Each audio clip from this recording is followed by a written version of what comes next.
Yellow. All right.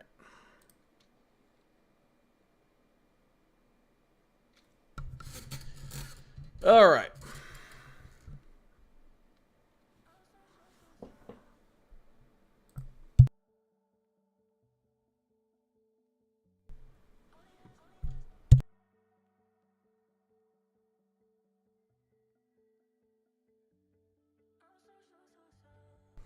Good morning. All right, we'll get into all this.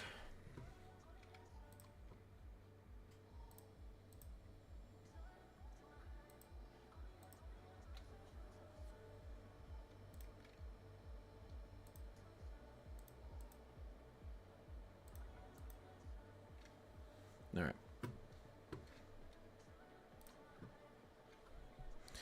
Lots of people hop in here. We just started the stream.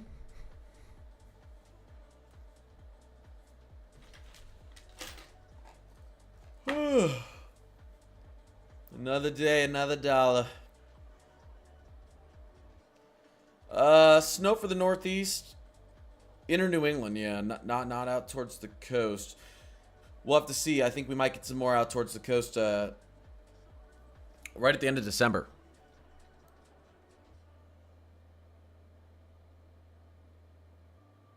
Well, at least have some opportunities here.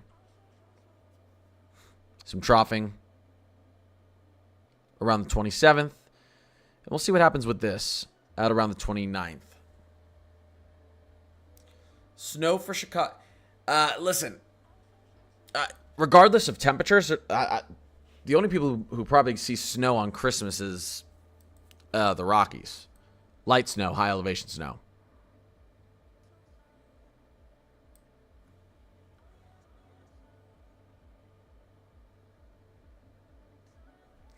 Dallas, Fort Worth. Hot and dry, hot and dry, hot and dry. Hot and dry, hot and dry, hot and dry, hot and dry, hot and dry, hot and dry, hot and dry, hot and dry, hot and dry, hot and dry, hot and oh, a little bit of rain. Let me here. Let's take a look at our temperatures down there, Dallas, Fort Worth. Hot, hot, hot. Let's go to our precipitation.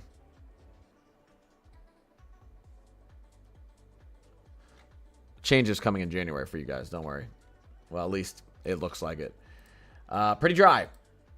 Pretty dry. Maybe you get a little bit of moisture there at the end of December. Yeah, I mean, not much of an interesting weather pattern for Dallas. You know, could get a little bit of rainfall tomorrow. A lot of that looks to stay to your south and east, though. In my video today, though, I did talk about the pattern change that looks like we're getting in January. What did I just do? Hello? Hello, where'd everything go? So we'll talk about that in a second. So, as of right now, if you were to take the models for their word, Christmas is going to be warm. And we could have a cold blast in the east the day before or 2 days before Christmas, a warm Christmas, and then cold air re-entering the east right after Christmas. But you have to understand, the timing of these troughing and ridging patterns could be off, meaning the timing of the cold air could be offset a little bit. So let's take a look at our apparent temperatures, anomalies. Here's getting into Christmas on the latest Euro. Christmas Eve, we're average to below average out here. We're pretty warm across the rest of the country, right? Average to below average up here. Pretty warm across the rest of the country Christmas Eve. Christmas Day, really the only place that's not baking is upper New England and then portions of the PNW coast. But watch what happens after Christmas Day. Now you get into the next day, and once again, we're cold. Average to cold out here, out to the east. So the timing's weird. You see a burst of cold air right before Christmas, a warm-up on Christmas, a burst of cold air right after. It's I'd say it's a 50-50 chance right now you're cold or you're hot out east on Christmas, or at least in the Northeast, portions of the Midwest, Mid-Atlantic, and Northeast. Because we're talking about 280 hours out. The timing of this, if it's 24 to 48 hours off, which happens at this range, is going to determine whether we're absolutely on fire with heat on Christmas, or a torch miss, as they call it, or we're pretty cold out there on Christmas. Christmas Day, at least. The one area that doesn't look to escape the heat Christmas Day, though, I would say the central to southern plains is almost a lock for heat. Probably the southeast. If you want to talk about a lock for heat on Christmas Day, probably this region. I'm pretty confident we're not going to be able to push out of this ridge here. This area up into the northeast, we may be cool on Christmas. And then we'll see what happens if we get any sort of troughing out west. Now, some interesting stuff to look at here. Let's take a look at this. Let's take a look at our teleconnections. So, okay.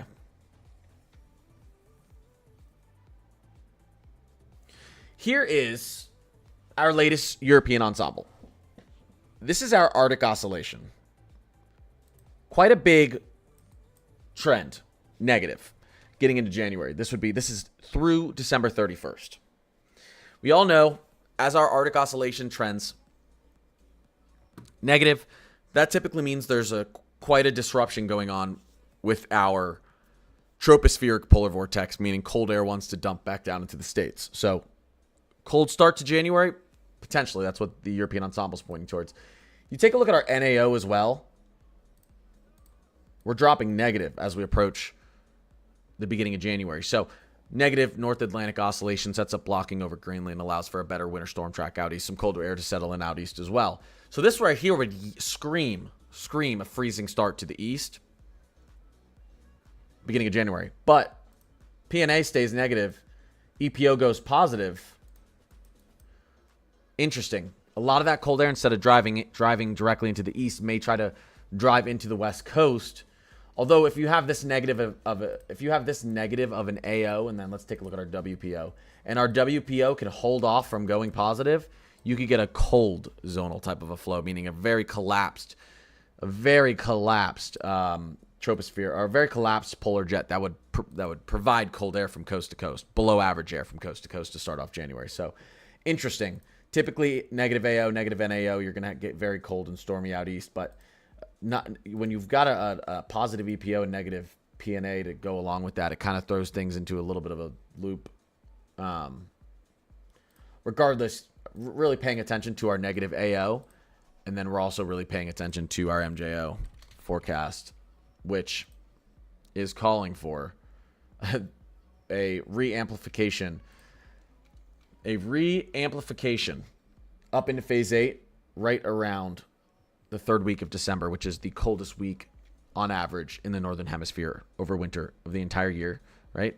So if we get a reamplification into phase 8 around the third week of January, that's when you start to set record cold temperatures. So interesting, taking a look at what this is a cold trend on the MJO, and this is a cold trend on the European ensemble. But what do our weeklies see going out farther?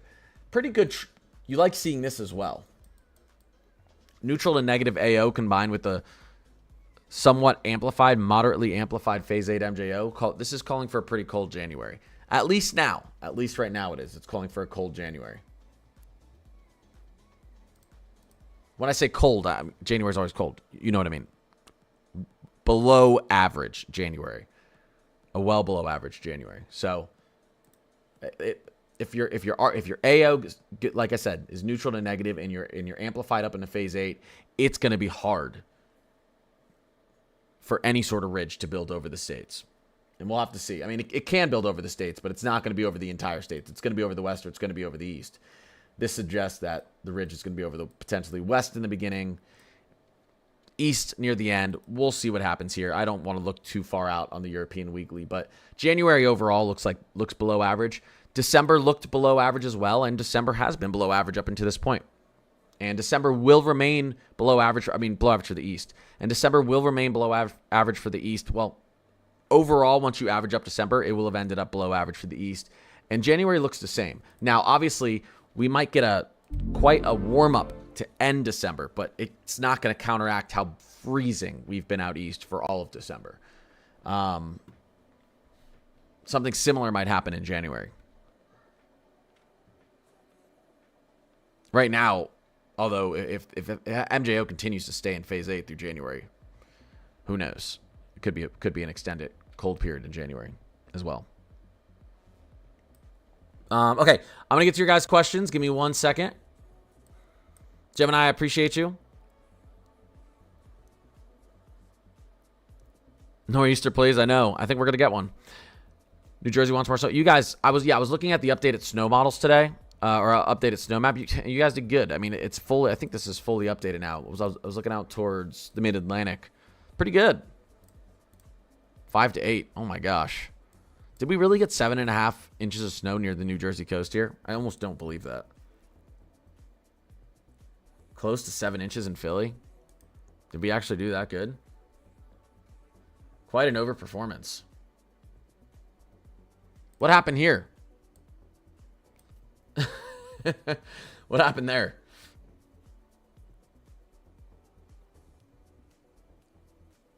Why do you want me to say that?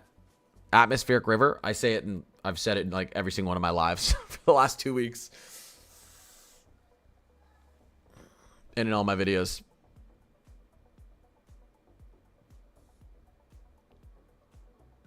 Yeah. Yeah, Christmas probably is looking eh.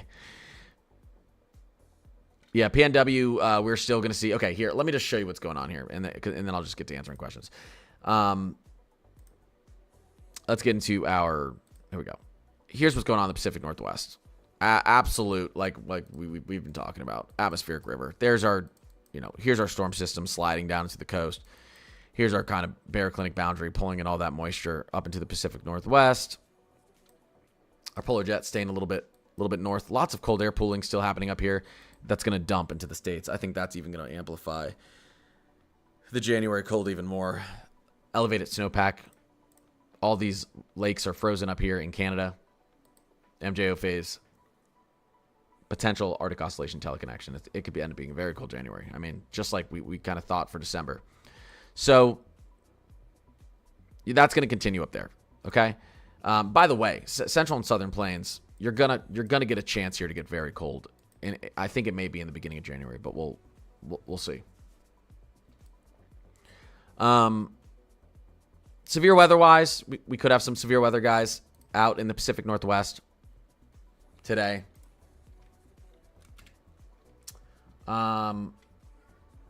It's mainly gonna have to do with winds. I'll actually show you like this. Let's take a look at our composite. Lots of rainfall, obviously, moving into the Pacific Northwest still today. We'll take a look at our models. We'll just go into the HRRR. Let's take a look at wind speeds as we progress throughout the day. We don't want this. We don't want this. We want, let's go to the 12Z.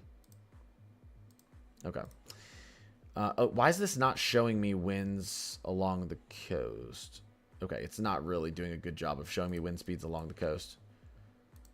Pretty useless model on weather-wise here. 1 second, guys. Let's see if our NAM will do a better job. It's just completely ignoring the wind speeds inland. Okay, cool. Well, I'm going to show you in a different way, though. Awesome. Technology. All right. Let's just go back to pivotal weather, because pivotal weather is will show us wind speeds inland. Here we go. Forecast loop, regional, Pacific Northwest, wind gusts. Here you go.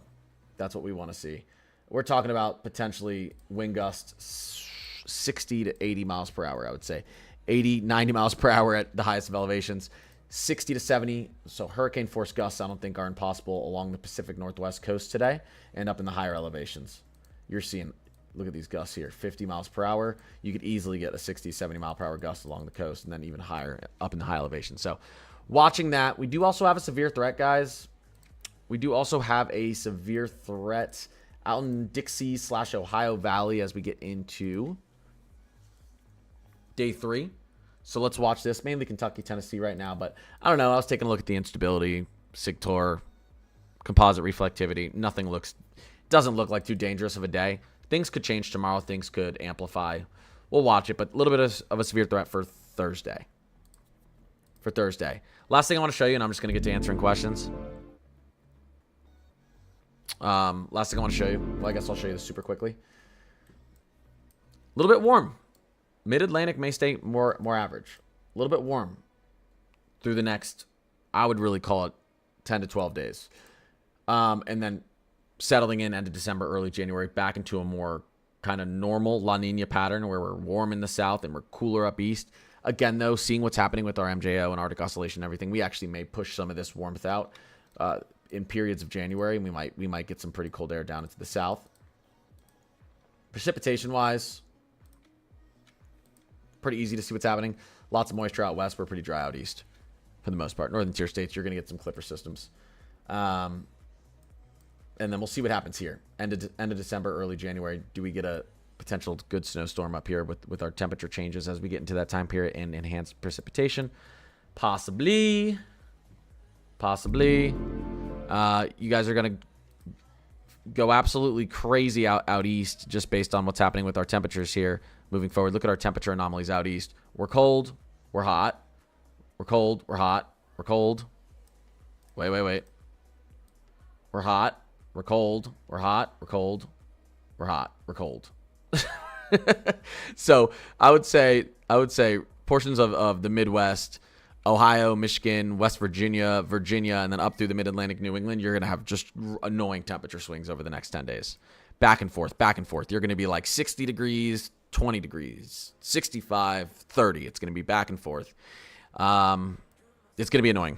But we'll settle into, I think, more of a cool pattern as we get into early January. January looks cold. What can I say? It's MJO phase 8 and a negative AO.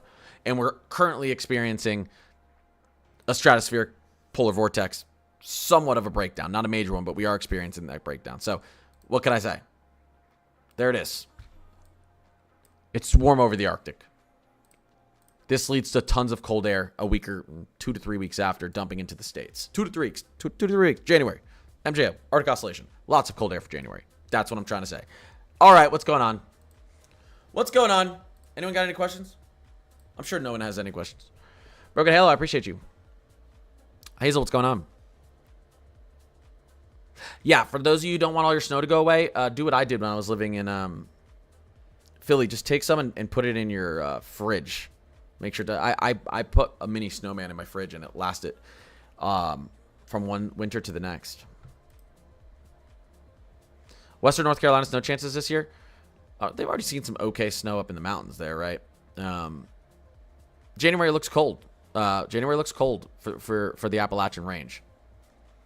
So I think you'll have cold air in place for some decent snow. But you got to remember, we'll still be sitting in a weak La Nina likely through January. It's typically a little bit warmer and drier down here. Although I don't think the warmth will be the issue. I think the precipitation is going to be the issue. Whether you get snow or not down here. I think we're going to get pretty cold down there in January, at least through the Carolinas. White Christmas for Salt Lake City? I don't think it's going to be a white Christmas for anyone. I mean, it's going to be a white Christmas for people up in the northern tier states who have snow on the ground.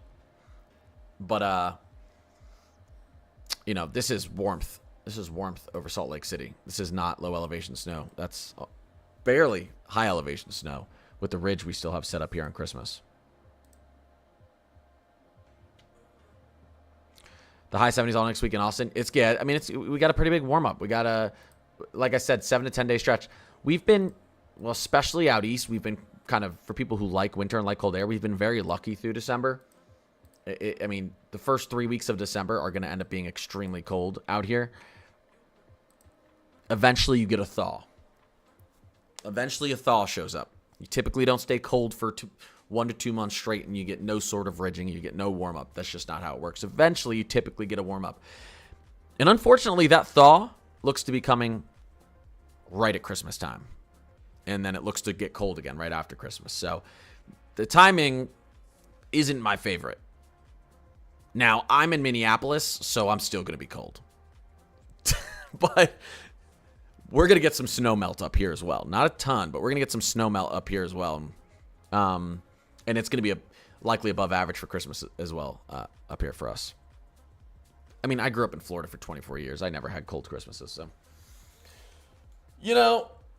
What's up? What's going on, Connor, who spells his name wrong?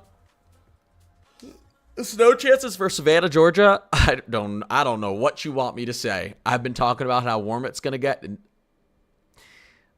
and how warm and dry the Southeast is and La Nina's. Listen, snow chances in Savannah, Georgia. If you're gonna get it, it's gonna be in January with the outlook we have. Do you have a chance in January, I think, to get snow down here in the Southeast again? Yes. If we do amplify back into MJO Phase 8, which is what's being forecast, if we do get a big drop in our AO, if we do get that stratospheric polar vortex breakdown that like we're seeing again, but you're going to have a very small window to get snow down there in Savannah, Georgia, but it could happen. Colorado Rockies snow. Some good snow moving in here. Wednesday, Thursday, a little bit of snow for the mountains. Not a ton. I mean, you can see here we get out towards Christmas and we may have some snow flying in the Rockies. But again, we're going to be pretty warm is the issue. You get out towards the end of December and it looks like a ton of snow for the Rockies, right? Towards this time frame, the 22nd you get a chance, the 25th you get a chance, the 26th you get a chance, the 28th you get a chance. So the end of December could end up being pretty kind to the Rockies depending on where you are. You notice we're not doing too good out there, especially Central Rockies, Utah, and Colorado up until the 20th. Now watch kind of the last 10 days of December. You start to get that pile up of snow in the Central Rockies, especially down in Sierra Nevada as well. So, I mean, up, Northern Rockies, you're doing just fine because that atmospheric river's dumping snow up there for you guys. I hope that snow in December 20th, 29th can change to... I don't know if we'd see that big of a change, a 4-day shift, because that's a lot of snow up there. Still not a ton of low elevation snow, but some of this out here is not near the coast, but this would be low elevation in here.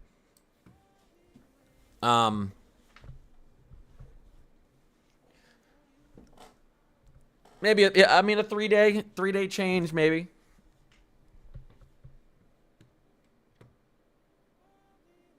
The definition of white Christmas is so lame. We are going to have a white Christmas, but like the snow, all crummy and brown looking. Yeah, I mean, I don't think the definition of a white Christmas is lame because if it were just it has to be snowing on Christmas, the odds of getting a white Christmas for anyone would be like 5% each year. Because like typically at any period of time, it's only snowing in small portions of the states. So like white Christmases would be extremely rare. Like extremely rare if it had to actively be snowing on Christmas.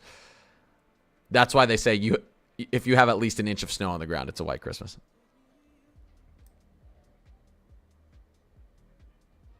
See, I like the view from my backyard because it's all kind of like a field and then like a lake and snow. So the snow's still going to look good back there. The front of my house is just going to be all crappy snow. All brown and black snow from the cars driving by. But the back of my house will look pretty nice on Christmas. I'm going to Colorado on January 10th to ski. Can we expect another dump? Well, I will say early January could be pretty cold from coast to coast based on what we're seeing. So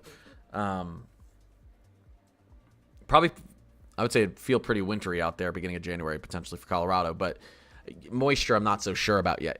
No one can really predict precipitation that far out. Are models still not in full agreement for temperatures in the Great Lakes region?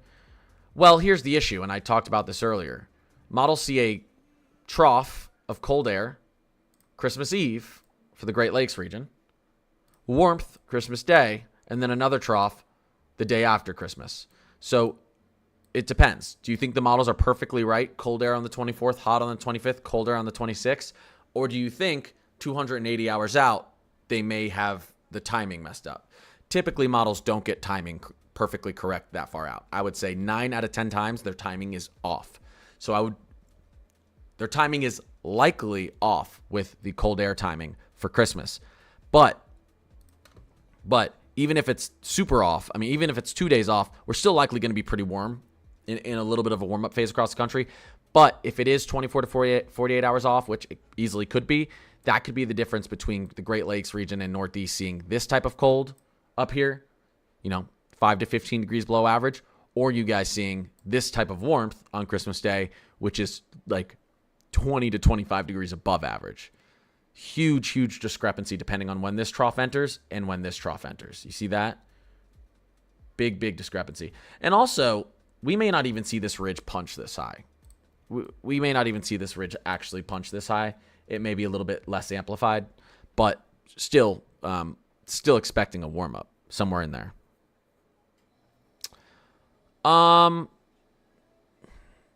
It depends where you are in Ohio. There's still going to be areas of Ohio that likely have snow on the ground on Christmas. Some areas of Ohio, I would say probably central to southern Ohio, you could, depending on how much snow you have, that snow might be melted by Christmas.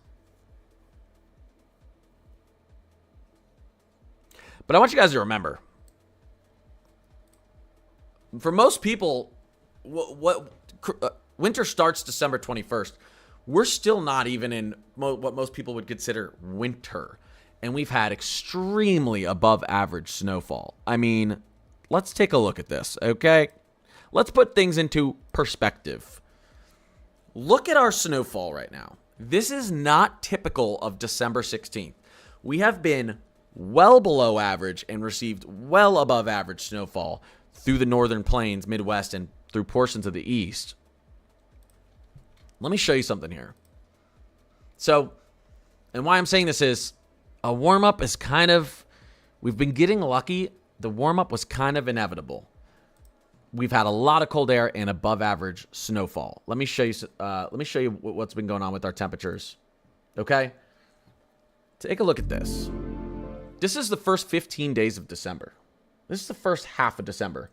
This entire region is 5 to 15 degrees, running 5 to 15 degrees colder than its 100-year average. Okay? Now take a look at this. And again, I expect to flip back into this extremely cold pattern and snowy pattern into January. Now let's take a look at this. All we need to do is let's just look at the facts. December 16th, 2025. Okay? Let's go back to 2024.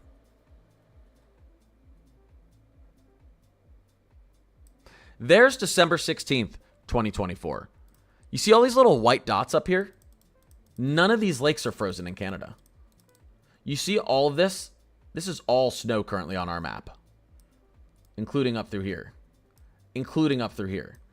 So here is what we looked like last year. And then let's go to December 16th, actually, 2023 as well. Look at this. Here's December 16th. This is more normal. Look at our snowpack on December 16th, 2023. Now, this is probably below average, but look at that. Okay? Now, let's look at where we are now. Ready? We are like miles ahead of where we should be. Cold air-wise, ice-wise, snow-wise.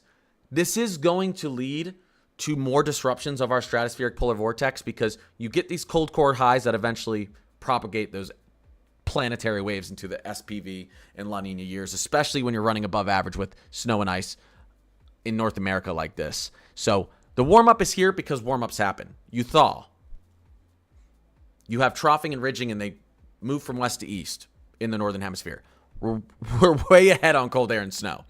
So for anyone who's like, God, winter's over, warm-up, no by Christmas. Guys, I mean, we're way ahead of schedule. We've done way better with snow and cold air than we should be doing through December 16th. By the way, as predicted, as projected. So we're going to get a warm up. Some snow's going to melt. But guess what? This is going to remain above average. And that's going to create cold air pooling. That's going to allow even colder air and even snowier conditions, I think, to push into January than potentially even we've seen it will be, than we've seen through the first couple weeks of December. And, snow chances amplify farther south in January because your cold air, your freezing air line moves a little bit farther south. Your 540 line typically gets a little bit farther to the south in January. But listen, no one can really be complaining that much right now, especially out east. I know we've had a little bit of ridging in the southern plains and southeast. You guys can complain. That's fine. But if you live in Texas, Louisiana, Florida, I don't know what to tell you. Like, it's hard to get cold air and snow down there. But January looks cold. And, we've already been pretty lucky this winter with, although most people wouldn't even call it winter yet, but we've already been pretty lucky this winter with our setup. Lance said, I want to thaw, though. Gemini, you said that in October. Yeah, we saw a very, very, what did I continuously say? I think it's going to be a very cold and snowy winter up front, right off the bat. And we're well above average right off the bat. We'll get a thaw. It'll switch back into a winter-like pattern. This isn't going to be a 3 to 4 week thaw. We're talking about likely the majority of this heat lasting somewhere between 7 to 14 days. I would say 10 to 12 days, where we have this above average air push, and then we're back into kind of our what you'd expect. Probably below average. I'd say below average temperatures, above average snowfall back in early January. It's been crazy. Days have been colder than nights. Yeah, that's how it's been in Minnesota. Where we've had, it's weird. Just that has to do with the timing of the cold air. If like the timing of your trough pushes in kind of midday, you end up being colder during the day, and then you get a warm up overnight. It's weird. Northern New Mexico needs to get some damn snow.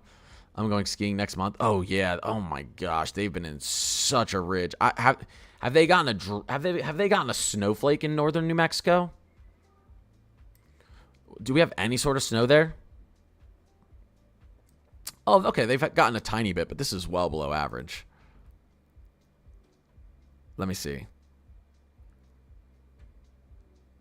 Why don't I have New Mexico on here? Hello? There we go. I mean, yeah, you look at here. I mean, a foot of snow is the most that anywhere in New Mexico has seen so far. Not too great for the mountains. But if we take a look, yeah, we've got no snow over the last 5 days. Not too bad. You go to 30-day accumulation. They've gotten a little bit more. A couple feet in the highest elevations. Any snow on the horizon for Connecticut? It's going to be tough. Inner New England is going to see some snow moving forward here. Just with these clippers we've got moving through, you know. But in the, right here, we'll see. We'll see how cold this air is on the back end as we get into Friday and Saturday. This is going to be some severe weather across the south. Some snow flying across the upper Midwest, and then it's going to try to wrap in cold air and snow on the back end here. I don't know how much cold air or how much moisture is going to be wrapped in on the back end. That's the issue. But you get enough moisture wrapped in on the back end, you'll have some cold air back there, so you could see flurries. This could also be a clipper system that goes a little bit farther south. So I'd say you have an opportunity in Connecticut, in New England, coastal New England, Friday to Sunday, but we'll probably want some things to change up a little bit. That's snow for Wisconsin right there. It's not going to be very heavy snow, but Thursday night and Friday. This is going to reactivate lake effect snow, by the way, too, this weekend. We'll get a nice activation of lake effect snow into upstate New York. Interesting little clipper system here. We'll have to see what happens with this, if this amplifies a little bit through the Dakotas, Minnesota, and then Wisconsin. AMOC is slowing quickly. Ask AI what rapid cooling means short term, day after tomorrow. I know what the AMOC is. Atlantic Meridional overturning circulation, and it's not slowing that quickly. I made a whole video on it. AMOC is not something you have to worry about in the short term. It's something you got to worry about in the long term. The earliest projected collapse would be probably 3 centuries.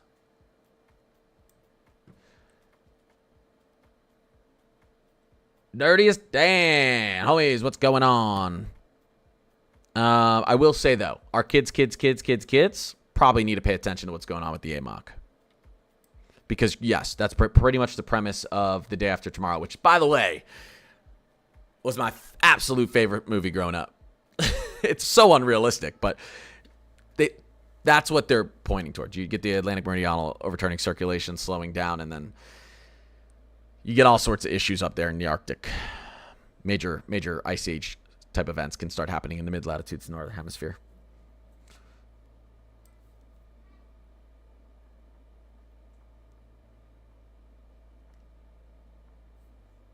Yeah, where are the mods at? Yeah, I'll likely be streaming at this time tomorrow, Mikey. How are the temps supposed to be in Panama City Beach, Florida, the 21st or 1st of January? Florida for 21st. For the 21st or 1st? That's a pretty wide time frame. 21st, actually, maybe a little cool, maybe around average. 1st of January, I don't know. That's pretty far out. Probably hot. Probably above average. When do you expect a nor'easter setup? You see this up here? You see this cold air pooling, lock and loading? Getting locked and loaded. And remember, we expect a plummet of our negative NAO right in the beginning of January. Who knows? Man, January 5th to January 8th. I'm just going to throw a number out there just off the top of my head. I don't know. I think the end of the first week of January could be something. White Christmas in Buffalo? Well, you'll have snow on the ground, so it will be a white Christmas. Will it be snowing? Probably not. Not impossible, though. Not impossible. I mean, we've got precipitation up in that region. You know, if this trough speeds up or the other one slows down, potential for a little bit of snow. Because you could also get this. You see lake effect activating right here. This is lake effect snow on Christmas Eve for Buffalo potentially. So timing could work out in your favor. Yeah.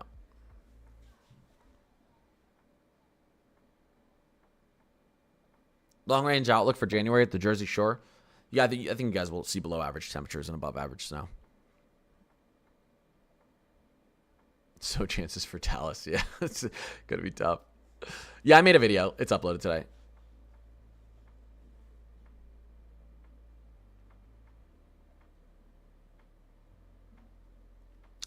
Sorry, guys. I missed some of my chat over on YouTube. I'm just used to YouTube chat being slower, so sometimes I don't look at it for a second, and then I'm like, oh, crap, there's people talking in my YouTube chat, which I like.